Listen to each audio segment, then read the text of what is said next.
We're going to blow the shofar in just, a handful of weeks for Rosh Hashanah. And what does the Talmud tell us? That the shofar is supposed to symbolize the cry of Sisera's mother when she is looking out the window and she realizes her son is dead. Sisera was our enemy. We were fighting him in war and wanted to kill him. And yet, the Jewish tradition recognizes that he still had family members that wept for him when he died and that we're not guilty. And that is where, we time and time again actually see that throughout our texts, this need, even in the worst of our times, when we know we have enemies that are trying to destroy us, we know that we need to protect ourselves and survive, that still we must remember that there are innocent people. That was Rabbi Rachel Kobrin discussing the song Jocko's Boxing, which Liz Hanlon and I wrote after being inspired by Psalm 71. I'm Shep Rosenman. This is The Rest is Commentary, where we discuss what songs inspired by the Psalms inspire in my guests. Rachel is the spiritual leader of Congregation Rodef Shalom in Denver, Colorado. I met Rachel while she was studying to receive her rabbinic ordination and a master's degree from the Ziegler School of Rabbinic Studies at American Jewish University in Los Angeles. Rachel is an award-winning rabbi, active in many aspects of Jewish life and thought, including as a Klal Rabbis Without Borders Fellow and a contributing writer for various publications. She is a highly sought-after scholar in residence and teacher at conferences and retreats throughout the country and a speaker at rallies and gatherings for social justice. Rachel has a passion for serving people of all ages and bringing the joy and meaning of our 3,500-year-old tradition to the modern world. My second guest today is Jeff Ward, a true polymath. He is a software engineer who worked in the alternative space industry starting in 1985. He has a podcast featuring former SpaceX employees called It's Not Rocket Science, and is an incredible dad, a leadership thinker, loves music and Jewish learning, and so much more. Jeff is an author and is working on a science fiction book. He also has a new book coming out on October 16, 2025, called Shabbat on Mars. The book follows the arc of Shabbat from preparations on Friday to Havdalah on Saturday night, exploring the differences that we would notice on Mars. For example, there are no grapes there. There's no atmosphere. There's less gravity. The day is longer. He sometimes refers to himself as the Rebbetz's man because he and Rabbi Kobrin are married. Rachel, Jeff, and I discussed the importance of everyone being a stakeholder in building community, how dynamic prayer spaces inspire deep connections, the importance of understanding tradition, the essentiality of compassion in times of crisis, the crucial role of mentorship in personal growth, the boxing ring as a metaphor for life's challenges, gratitude as a core value in Jewish practice, and so much more. Let's start off by listening to Jocko's Boxing.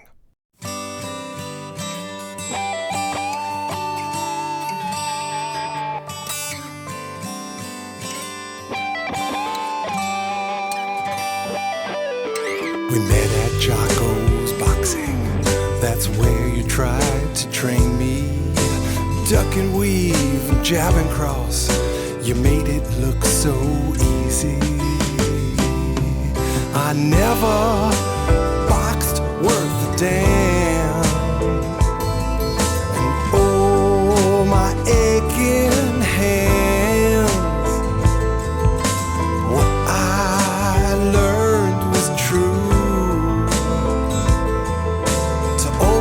Have the strength to see it through.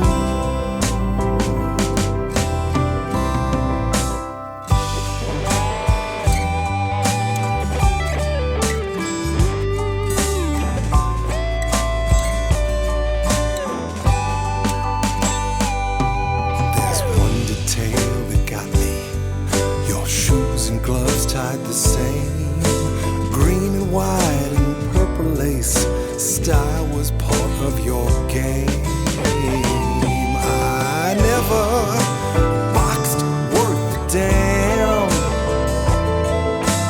Oh, my aching hands. What I learned was true. To always have the strength to see it through.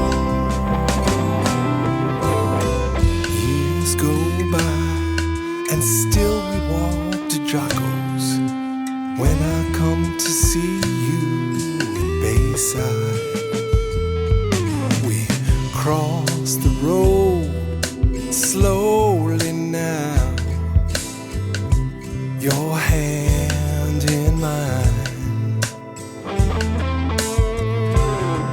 your hand in mine. Jocko's boxing t-shirt, still New York to the bone. Now Sunset Boulevard is home. I got a family of my own. I never boxed worth a damn. And oh, my aching hands. What I learned was true. To always have the strength to see it through. Yeah, to always have the strength to see it through. To always have the strength to see it through. So first things first, how do we know each other? So you and I met at Limud, the first Limud in Los Angeles, which was in the spring of 2008. You were coiling cables in an auditorium, and I said, I know how to coil cables. And the rest is history.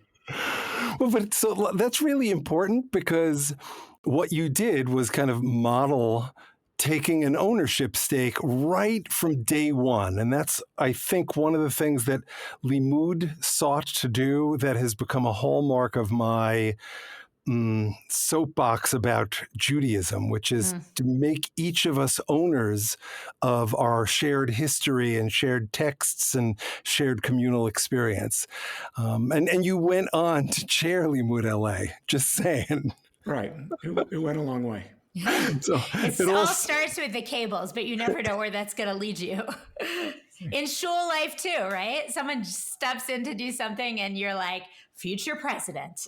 Well, and in your case, future rabbi. That's how we first met at what was then called the 10 and 10 partnership minyan, where this woman came out of nowhere and was doing a fabulous job of leading services. And of course, you were a rab student, but you did you were very present and human despite being a rab student. Yeah, the Pico Robertson world of Jewish experience and expression. It was like that. Those were awesome days of experimentation and starting new minyanim and creating spiritual experiences. It was beautiful. Before I ask kind of the main question that leads us into this conversation, I do have a little bit of curiosity. So Jeff and I really bonded over kind of what I would describe as Amcha Judaism. Everybody, all people in the community taking an ownership stake and really kind of owning it. And to what extent is that part of your rabbinate in Denver? I would say that I am the rabbi of a highly participatory shul. So there is a ton of lay leadership, a ton of amazing lay daveners and lay laners, and there's just a lot of ownership within the shul, which has been an amazing kind of community to be able to be a rabbi for, because there's just, we're constantly creating and doing and exploring and innovating.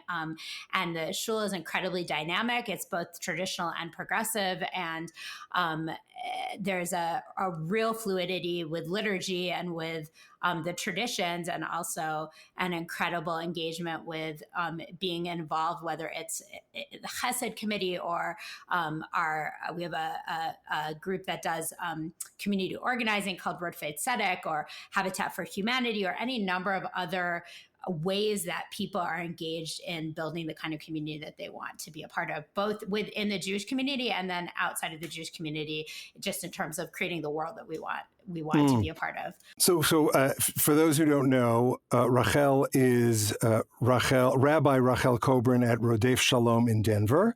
And the word, I think the only Hebrew word you use there besides Rodfei, which is pursuers, is chesed, which is acts of loving kindness, charity, mercy. There's not really a good English translation, but it's somewhere in that zone. Do you think that you were attracted to this shul, this synagogue, because of that value, or is that a value you inculcated in the community? So that's such an interesting question. So I think I was absolutely attracted to this congregation because it was already a participatory synagogue that was looking for a rabbi who had vision to take the congregation further. And so I think that combination of the relationship building and the lay-led activism and participation, and also their desire to really have a leader who had vision for what they could become, was a very sweet spot of connection. It's interesting because when I did my interview, so Jeff came along in my interviews, and I interviewed in 4 places, 4 weekends in a row. And my way of experiencing them was like experientially thinking about them, spiritually connecting, trying to figure out, like, yes, I'm reading all of the data facts also, of course, but I'm like, at the end of the day, when you're interviewing for a position, you're looking for a shul that has the most potential, right? You're looking for where it is and where you think it can be. Can it get there? And what is its potential? Jeff, on the other hand, is like I made a spreadsheet. Yeah. I need a spreadsheet. He's a spreadsheet guy. So he made spreadsheets. To look at the numbers to see if they for every supported shul. the assessment, supported the other assessment. So what did the spreadsheet look like? What were the values? What's the XY? There were a number of things that I remember looking at. One was, what's the neighborhood like? Where's Jewishness in the neighborhood? But the things that were really important were, what's the demographics of the synagogue? Because every synagogue has to, in their advertising the post, put out how many people do they have of young people? How many do they have who might be young parents? How many older people? And so I plotted it out just so that I could understand what communities we were visiting. And the cool thing is that my way of doing it and Jeff's way of doing it all led to Denver. All roads led to Denver as being the shul that was the best match and the shul that had the congregation that had the most potential. And for me, the sealing the deal was, we went to a function at someone's house while we were here for the interview, and everybody in Denver is making pickles or making quilts or growing their own garden or making their own barbecue. It is a maker space, all of Denver. So that aligns with this value of being owners. Is that true of the other shuls? Is that true of the shul that Joe Black just retired from and the Orthodox shul as well? It's hard for me to speak to other shuls because I'm not there, So you can bring Joe Black on to talk about that. But I would imagine that there is like a cultural similarity within the city. But I can really speak to my own community, particularly because I'm so deeply invested in it. I recognize that I'm sort of the kind of rabbi that, I'm sort of all in. And so that leads me to be able to speak much more deeply to my own congregation. But I would also say that I feel so fortunate that we have a thriving Shabbat community of people who come for davening, for services, but also who come for Tat Shabbat or espresso and exegesis, which happens on Shabbat morning, to hang out in the hall. We always have a great Shabbat lunch. And so we're bursting with people of all ages. And I feel so lucky that I get to share my Shabbat time with these people. I think I'm such a lucky rabbi that this is actually a community that I would choose to spend my Shabbat with, even if I was not their rabbi. And that is incredibly fortunate in terms of the people. That's part of the parallel or the thread of the Limud thing, which is that we're trying to create a community for ourselves as much as for the other people. And that we've been lucky that in Denver, that's the way it feels. It's an intentional community. Rachel happens to be the spiritual leader and the visionary for this community, but we're trying to create something that we love to go to as well, whether it's hanging out for a couple of hours for lunch after Shabbat services or going to adult learning in the middle of the winter. It's all of these things are things that we would want to participate in.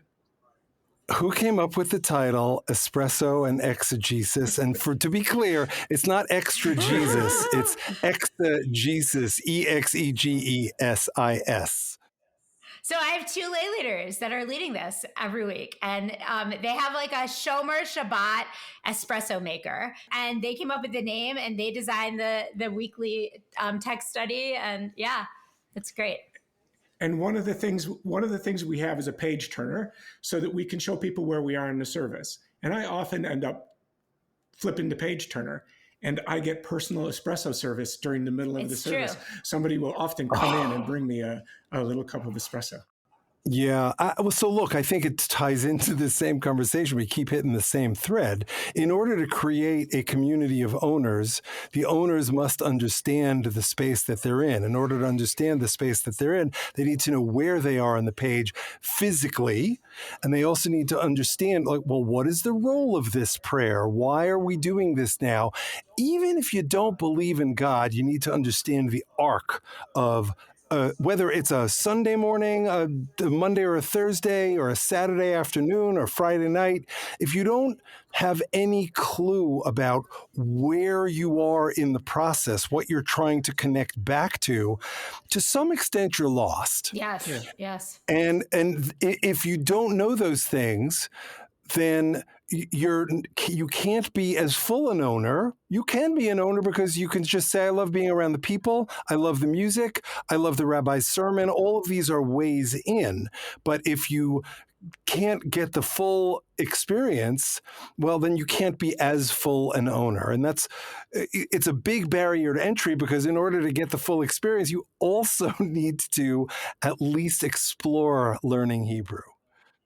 I agree. And I also would add that, so on some level, when you walk into a space, even if you actually, like, our service is all in Hebrew. So it is a high entry point. I recognize that. And yet the goal is that the experience of the space feels so compelling through the nigunim, the songs, the engagement, the buzz of the davening, of the sort of buzz of the praying that happens, sort of where you hear different voices at different times, right? And like that experience feels so compelling that it actually inspires people to dig deeper and want more. Mm-hmm.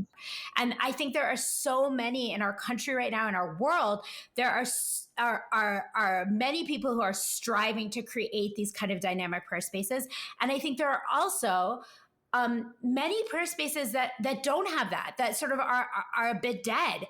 And I think that leads people to sort of go out the other way, right? Like if there's nothing compelling that you strive to sort of, I want to know more. I want to dig deeper into this mystery. I want to be able to feel, even for someone coming in on the outside, to say, I want to be able to feel what it is clear that other people in this space are feeling. That is challenging for us. And I think as humans, on some level, we strive to be challenged. Like the easy entry point is not necessarily what's going to actually give us the deepest ability to reflect and connect. Yeah, and I think there are two thoughts in my mind about this. One was a saying that drifted around in communities about having a low threshold and a high bar. And for me, that was always, you can't do that. If the bar is high, the bar is high. And people do have to learn Hebrew or think about that question. And my own Jewish journey started with Hebrew because I knew I didn't want to be in a space where I didn't understand what was going on. And that for me was a logical entry point, was to try to learn Hebrews. But I do recognize that, sure, you can walk into the service and hear the Nuganim and feel connected and know what page we're on, literally.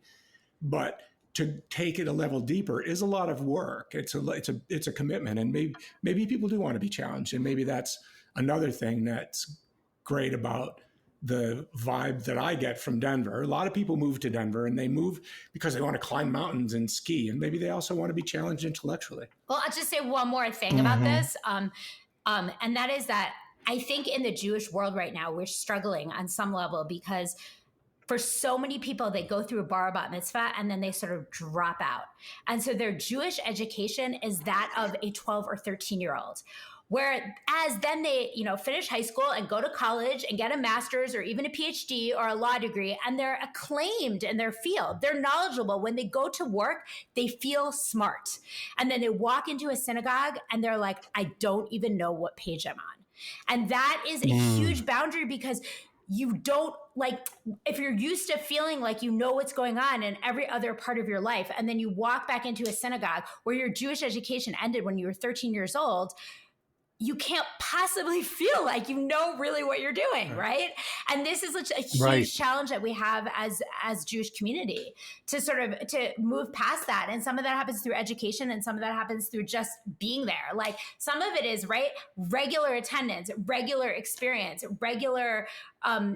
Some of it is just like making a space your home, and then it becomes your home. But I do think that this is like an uphill battle that we as Jewish professionals and Jewish lay leaders need to sort of face and address at some level. Look, this goes to the notion of, I'm a lawyer and we call it a practice because you never perfect it. And we talk about being religious, but it's really having a religious practice. In a world in which people kind of dip out at 13 or 17, because that's when they graduate from yeshiva day school or whatever it is, sometimes you come back to it through spaces like Milton, like Wexner, like the Hadar Institute or Pardes. And sometimes you miss that opportunity entirely, but then you come back to it because, unfortunately, you have to say Kaddish, or you're going to support a friend who's saying Kaddish. And so there are these chance encounters. But yet, you mentioned earlier, I forget the exact language you used, but there are lots of people working on the creation of vibrant Jewish spaces. Do you care to mention either some of these spaces or people or the things that they're doing, yourself included? Look, I think there are a lot of rabbis in cities throughout this country and in Israel that are doing this kind of work, right? Like including at the shul that you go to, Ikar, but in a number of other communities as well, where I think that people are thinking sort of more deeply, and also recognizing that as much as I just shared that piece about 13-year-olds, I think that there's a desire for people to feel something deep in this moment. Like we are dealing with such challenges in the world. And I think a need for spirituality, whether you believe in God or not. I love to say, and I don't know who, I actually am not sure which rabbi actually said this originally, but I'm quoting that person. Being Jewish means believing in one or fewer gods. You don't actually have to believe in God to be spiritual. But I think that there is such a deep desire for, as you said, spiritual practice in this moment. And people don't know sort of where to find it. And I think these communities and rabbis that are thinking sort of more deeply and broadly are trying to create those avenues in for people to really find that and to create practice. I just want to say one other thing though too about the teens, and that is that like at our shul, we have a teen program that meets on Shabbat morning twice a month. And it's trivia. We have this guy who leads this program who is amazing. His name is Mike Landis. And we call him the Teen Whisperer. And it's like a teen trivia. And, some of the categories are things like Taylor Swift or categories that the teens are interested in. He always has a Torah portion. Jewish. He always has a Parsha. He always has another Jewish category. But then there's other non-Jewish categories. And the teens flock to be there with him, and they flock to be there with each other. So like this last week when I was leaving at 2:30, leaving lunch, in my office, there were like 15 teens hanging out with each other. They have come to feel that it's like their space. Now, are they actually in the service? Some of them are. Actually, a teen led the Torah service on Shabbat. So some of them lead regularly and lead services regularly. But some of them, including my own son, really just comes to be with his friends. He has no interest in actually being in services, but he comes to be with other Jews in a Jewish setting. And that at least is a start to feeling a sense of comfort in a Jewish setting. Sure. Oh, look, I could really continue going deep in this, but I think that what you've articulated is the most important thing. At the end of the day, God may or may not be part of the picture for particular individuals, but the moment there are two people who are talking about deep and meaningful things, Pirkei Avos tells us that the Shechina is shruya beinehem. God is partnering with you, whether you like it or not, whether you believe in God or not, but there's something greater happening just by the virtue of two people talking about meaningful things, including, in my opinion, Taylor Swift. Totally. And that one of my very, very very favorite teachings is this teaching that says that we actually all hold God within our faces. That Yud He Vav He is the name of God. and the gematria of Yud He Vav He is 26, and that within our faces, each of our eyes is a Yud, and our nose is a Vav. And when you add two Yuds and a Vav together in gematria, each Yud is a 10, and then the Vav is a 6. You get God's name. And so when we really look at each other and see one another deeply, we actually see that's how we experience the face of God in our world. That's beautiful. I love that. And I offer each song I write that's part of this Psalm songs cycle to friends and mentors like you guys, in hopes that it inspires something in you. And so my question to lead us into that part of it, and we can go back to talking about shuls, it's fine, is... We love talking about your song. We loved it. We're excited about this. Well, so what did the song inspire in you? For me, when I did look at the psalm, there's a line in the psalm about "Don't forsake me in my old age," and I recognize that line because it comes up in the High Holiday liturgy in Shema Kolenu. Right. And every year, So what does Shema Kolenu mean? Listen to our voices, hear our voices. Right. And every year, for as long as I can remember, that line has jumped out at me. And that may be because I had aging parents and there are aging people around me, or because of my own engagement with the process of aging. And so the line has always jumped out at me. And for me, that became part of what I saw in the song. And then Rachel and I ended up in a discussion really about who's who in the song. And I wondered if anybody in the song is anybody, or is this just singer-songwriter Shep got a prompt from a writing group and ran with that prompt and made up the whole story. And I'm not sure why that matters, but that's what's the question in my mind. I mean, I definitively started to think, based on other discussions, maybe Shep's dad taught him boxing at Jocko's Boxing. And this is a story of the transitions between Shep's father being his trainer to Shep holding his hand as they crossed the street. And I had a pretty good picture developed of that. And I thought, well, maybe that's all not true. So I think, okay, so when I listened to it and I just read the psalm, this is what I took. So I felt that the person who's speaking, the person who's singing, was speaking about his or her relationship with God, and that the boxing ring is the boxing ring of life, and that the boxing is doing the holy work of making our world better, and that it is hard work and we get really tired. Our hands ache in doing that work, yet we keep going back and trying to have the strength to make it through. The hand-holding piece is actually the speaker getting older and getting really tired. Like, your hands are so tired from this fight of living and trying to make our world the world that we dream it can be. And that's God holding your hands, like holding your tired hands and giving you, not forsaking you, and giving you the strength to continue in that ring and to continue to do that holy work. Potentially that boxing ring is the outer world. It's like the work we're doing for justice and for mercy and, to make our world, our country, what we believe so deeply it should be. But potentially that boxing ring is actually our conversation, our inner conversation with ourselves and our own demons and our own struggle, the fight that we have within ourselves to be the best people that we can be, and sort of that inner working in our hearts and in our minds. And then we also need this sort of character of God to feel that God is holding our hands, to feel that when our hands and our hearts are tired, that we have that partner, to soothe us. There was so much in that. And on some level, what I think and what I intended, and really what Liz and I intended, because I wrote this with my friend Liz, is irrelevant, because there's so much richness in each of your perspectives. A little bit, it reminds me of how you guys made the decision about which congregation. Jeff's very practical, spreadsheet-like, and, here you zoomed it out to this very deep place. So there's a bit of a reveal. When I try to write, as often as I can, and sometimes it works perfectly, and sometimes it doesn't at all, and sometimes it sort of works until it doesn't.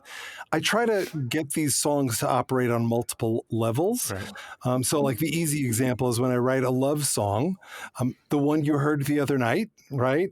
Cheese, don't need it. The only thing I need is you. Well, am I talking about God or am I talking about Shari, right?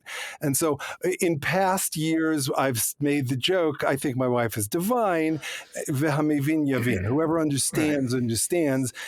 There's a substitution there if you want it. And it sounds like this may have worked here because we have two of you operating at two different levels of interpretation with this.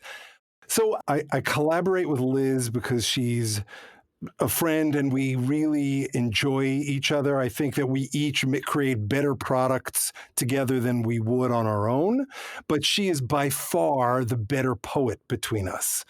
And I wrote version 1, I got notes from Liz, I rewrote version 2, I got more notes from Liz, and then we finalized it. When you said that you live in the rarefied world, and you love it when your songs work both in the concrete and in the sort of the divine context, do you let that emerge or do you build it in? Excellent question. I think the answer is yes, and it depends on the song. Okay. Right? So, look, when I'm rooted into Hillim, if my sources do not cast me off in old age, when my strength fails, do not forsake me, from the get-go, baked into the concept is the potential underlying theme of God. But in order to get to the God piece of the conversation, I needed to look at a mentor-mentee relationship. Now, what do I know about boxing? I took some boxing lessons. Wait, for this song, you took some boxing lessons to write this song? No. Because that would be like ultimate research. I would just love that. If you're like, yeah, I just went to take some boxing, so I knew what So for me, I did a bunch of martial arts, but it was Wing Chun. Who's going to relate to Wing Chun? Like I couldn't find a concrete way to talk about it, so I flipped it to boxing. And I wanted to stay with a sport that was somewhat violent, not because I'm a violent person, but because it's something that I emotionally resonated with. One of the things I learned in Wing Chun, which is a fancy term for Kung Fu, is this notion of center line. You know, in boxing, a roundhouse comes around and you build up your force. But in Wing Chun, you go right down the center to exert the most force in the quickest way possible. And it's all about balance and angles and stuff like that. So I wasn't particularly good at it. But I did it, and I learned a lot through the principles, and ultimately I applied some of those principles outside of my life in my law firm, in Limud LA, in other organizations I ran, where this notion of center line became very, very important. I think Rachel is very much a center line person. I think that to the extent that her shul is functional, some of that owes itself to the fact that she'll go straight to the center of the issue and present an opinion and a solution and say, this is where we ought to go. Yeah, look, kudos to you for doing that, because I've witnessed too many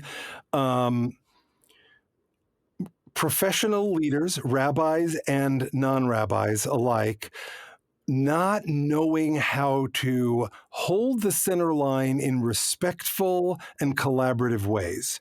Too often it feels like it's my way or the highway. Too often the rabbis will avoid the center line and they'll manipulate from the side to get the result that they want, which is the worst possible thing because it alienates everyone and it sows seeds of distrust for the future. Yeah. Well, thank you, Jeff. Yeah. I had a thought also about your use of a boxer and the hands piece. And that is that I just think it's beautiful. Like, it's really compelling to me because I think if we think of ourselves in the ring, right? Like that can feel scary. You can get hit in the ring. When you are doing good work, holy work, whether that is like the outer ring in the world or the inner ring of like really digging deep into yourself, it can feel like you're being punched, right? You can feel like your hands are tired. Yet we know in Judaism and we recognize that our hands are what does the work. Even if you think about the Mishaberach, which we give people who have come up for an aliyah at the Torah, we bless them that they can have success with their hands, right? We bless them that the work of their hands can be, can flourish. And so the notion that you would have tired hands, but still have determination to see the work through is very compelling, I think. So for me, the "Oh my aching hands" evokes Moshe, where he's tired in the middle of that. I forget which is this the Moab when they're fighting? I forget who they're fighting, but he can't do it alone. He needs the help. And I think that that's true. And in order to be able to fight through the ache, as it were, you have to be willing to ask for help. And in doing so, that is what may allow you to see it through. Knowing that, you're not an island unto yourself. You're doing this in conjunction with others, whether the others are God or humans, whatever, that's a debate. Sometimes it's enough for people to be able to see it through just by knowing that God is with them.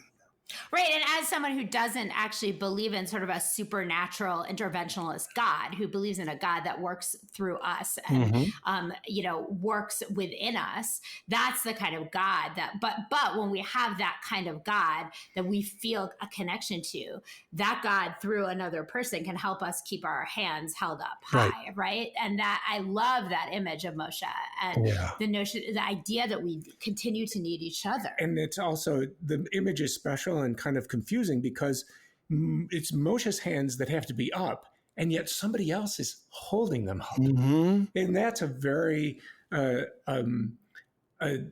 telling level of indirection. It's like he's needed, but he needs other people to help him achieve that. That's what's so powerful, and what's so powerful about community. And to kind of loop it through to, as an upcoming episode, the song that I shared with Rabbi Artson uses this line that I deeply associate with my father. We grew up with remnants of Hasidic practice. So before we washed our hands before a Shabbos meal, my father wouldn't just say, Baruch atah Hashem Elokeinu melech haolam, having commanded us to raise our hands, to use our hands. My father would say this pasuk from another chapter of Tehillim, a verse from chapter of Tehillim, I don't remember which offhand, but he would say, Se'ui dechem kodesh, uvorchu es Adonai, ve'asa kapayim mitzvosecha, asher ahavti ve'asicha bechukecha. Raise up your hands. I'm sorry, I should have just translated it on the fly. Se'ui dechem kodesh, raise up your holy hands, uvorchu es Adonai, and bless God, ve'asa kapayim mitzvosecha, and I will lift my shoulders, my kapayim, what are kapayim? The palm of your hand. Palm, isn't it? yeah. I think. Towards your mitzvot, your commandments, and I will talk through your statutes, your laws. So the verse creates this beautiful circle. Like you've got to look for it. You've got to reach your hands out to that which is greater than yourself. And I think that connects back to this image. We have to hold each other up. And when I get tired of holding Moshe's arms, figuratively, right, because I'm continuing the learning, all these generations later, back to your focus on verse 18, even hoary old age, until I proclaim your strength to the next generation. We're the next generation doing the learning. Somebody's going to hold us up. We held up the prior generation. They're going to let go of us. Somebody else is going to hold us up, and someone's going to hold them up, and so on and so on and so forth.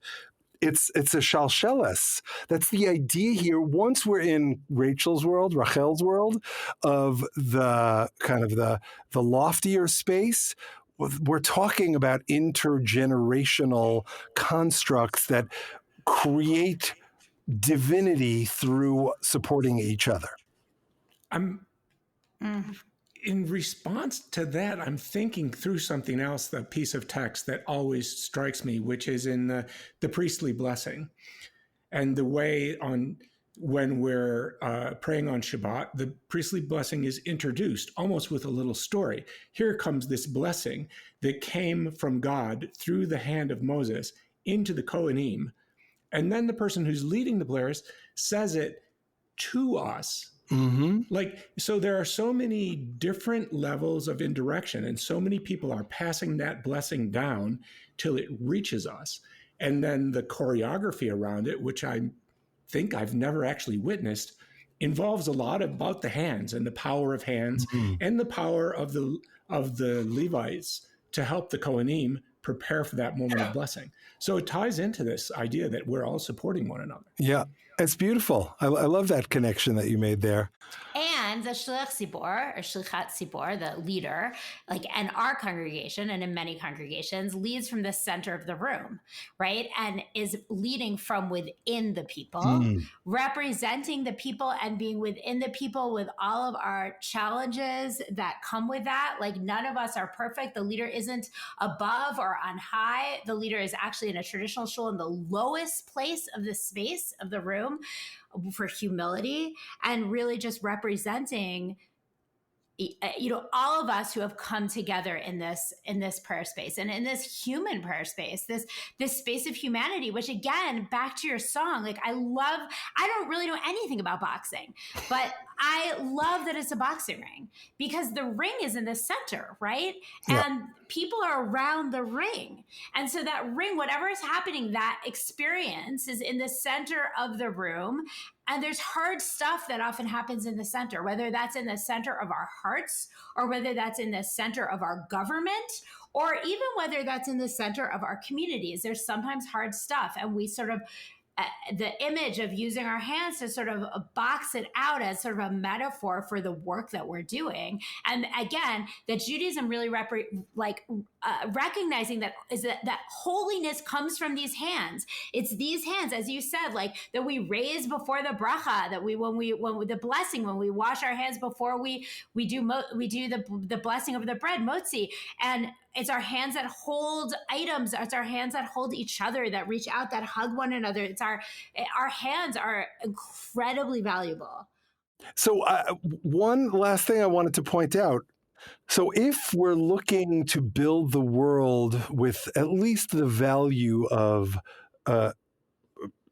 gentleness and connection while recognizing that we're in a boxing ring, metaphorically speaking, how do we deal with what's going on in Israel and Palestine? Oh my. Look, I think one thing I'll just share, like, throughout this entire 21 months or however long it's been, 22 675 exactly. days. Tomorrow, by the way, tomorrow is 676, which is 26 squared. So real pain, like such deep pain. It's like, the hardest 2 years, right? The one thing that I think that we can gently demand from our people is that we hold compassion. And that means holding compassion for all humans. And that means, like, knowing that even in war, there are people on the other side of that war who are children and who are innocent and have been sort of born into this disaster of a Hamas terrorist government that is terrorizing them too. And of course, continuing to hold the, like, deep and profound compassion that we have for our own people, right?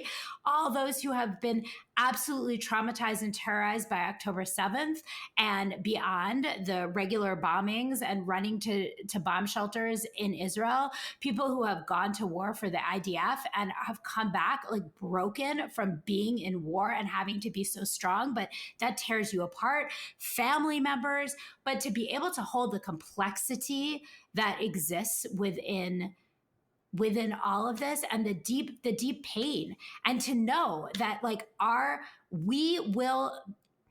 Hamas wins when we as the Jewish people lose our ability to feel compassion for innocent Palestinians who live in Gaza, for children in Gaza who have we're just simply born into this absolute mess. Mm-hmm.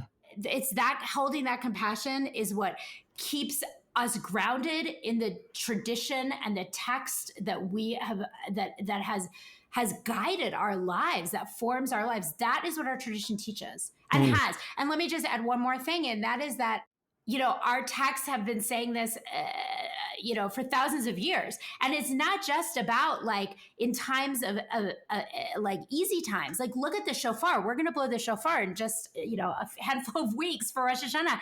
And what does the Talmud tell us? That the shofar is supposed to symbolize the cry of Sisera's mother when she is looking out the window and she realizes her son is dead. Sisera was our enemy. We were fighting him in war and wanted to kill him.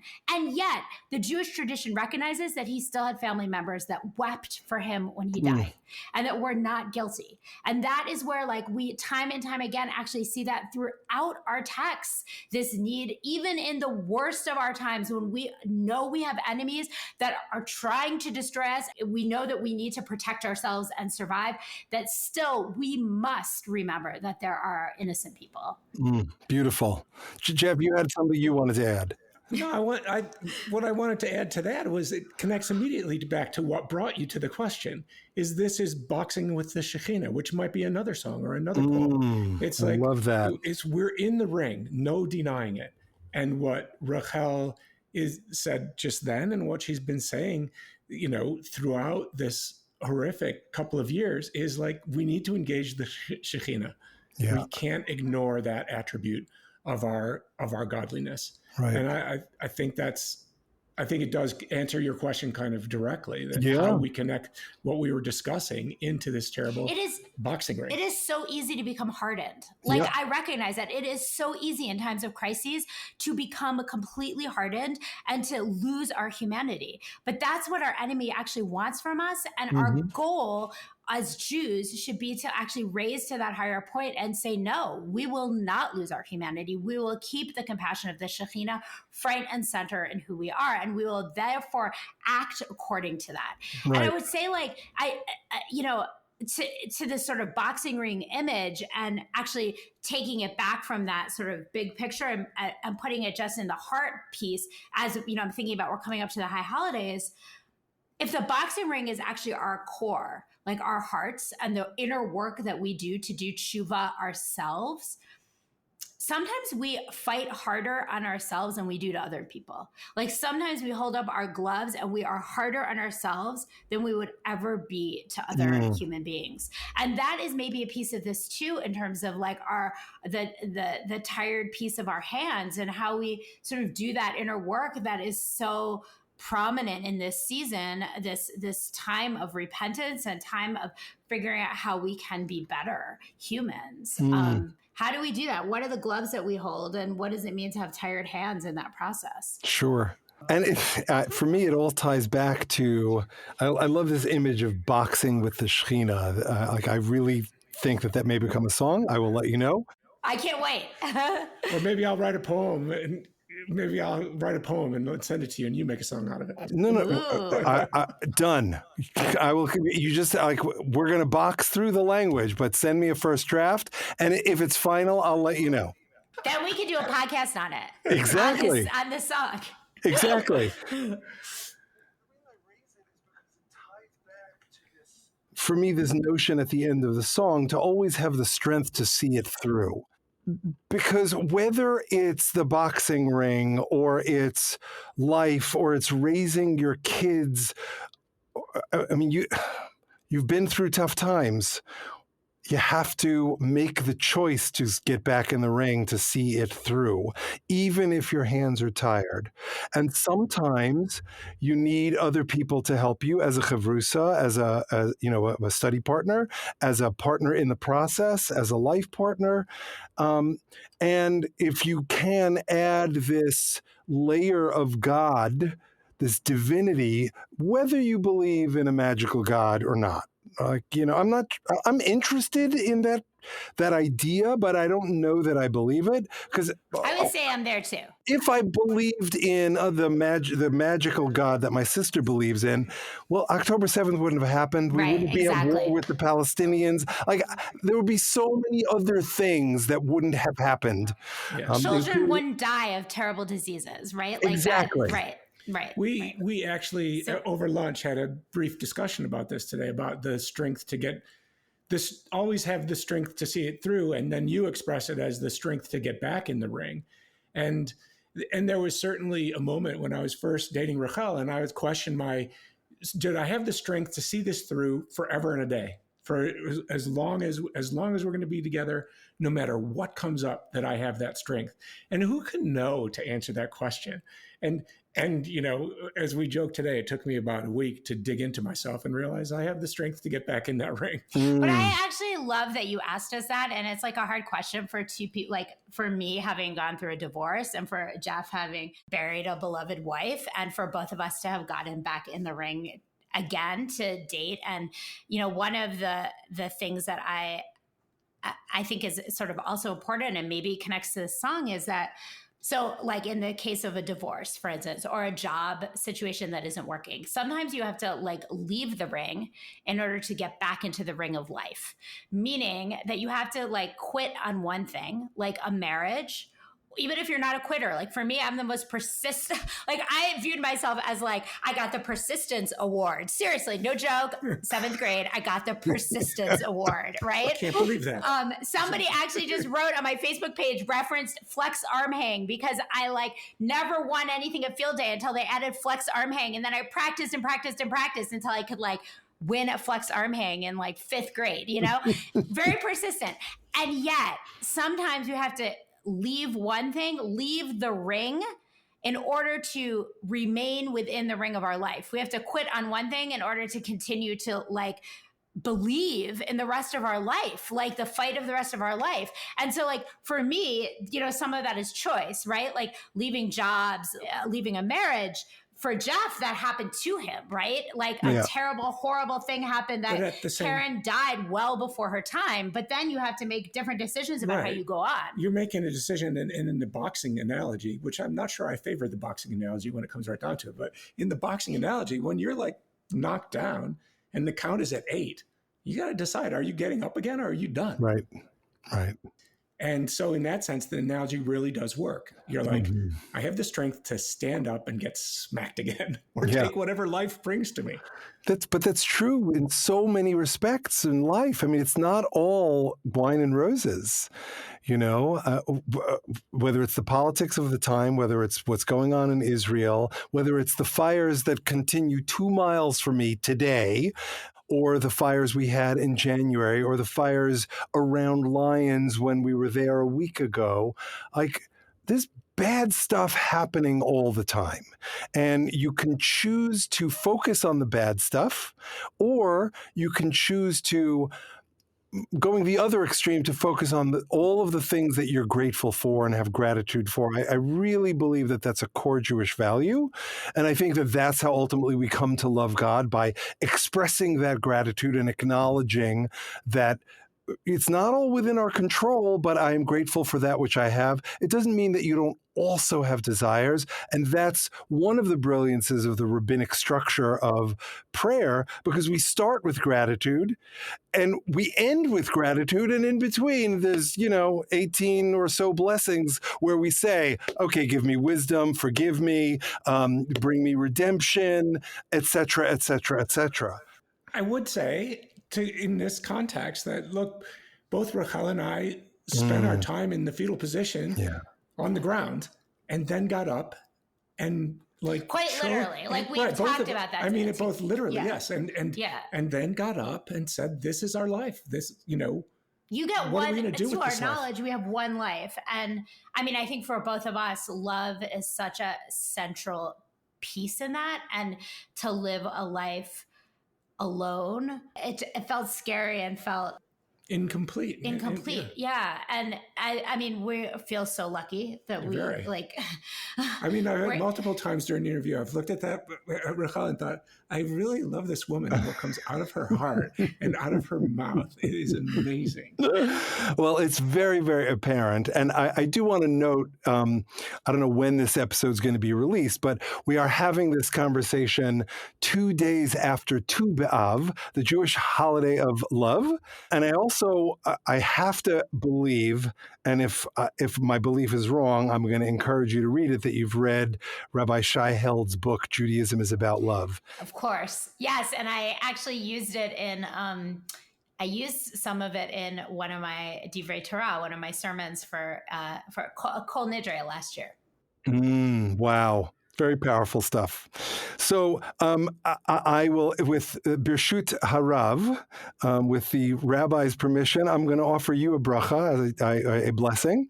And my blessing to you is that you continue to lead with loud love of your spouse, your kids, your community, and humanity. It's so apparent in your Torah and the way you just show up. And it's a beautiful model for the rest of us, because I think that leading with love is what allows many of us to even contemplate seeing the it through, whatever the it is. So thank you very much. Yes. You got a blessing. She's the consummate blessing. I know, but blessing is Rachel's superpower. So it's a lovely moment for her to be blessed in return. Thank you. Yeah. Thanks so much for listening. Special thanks to Rachel and Jeff for joining me, to Liz Hanlon for co-writing the song with me, to Devin Schwartz for his help in producing this episode, to E-Rose for his help producing the song and the episode, and to Jessica Chana Sweedler for her help on social media. You can find Jocko's Boxing and all of the other songs in this song cycle on most platforms that stream or download music, including Spotify and Apple. In the next episode of The Rest is Commentary, I'll be talking with my longtime friend and client, Chuck Tatham, television comedy writer extraordinaire. We discussed the song Time, which was inspired by Psalm 39. Chuck and I discuss how inspiration can come from unexpected sources, music as a bridge for cultural divides, Chuck's love of EDM, humor's crucial role in communication and life itself, the effect of family dynamics on our perspectives and beliefs, the breadth of beliefs about a higher power, free will, finding joy in everyday interactions, making positive connections as part of life's journey, and so much more. Please join us.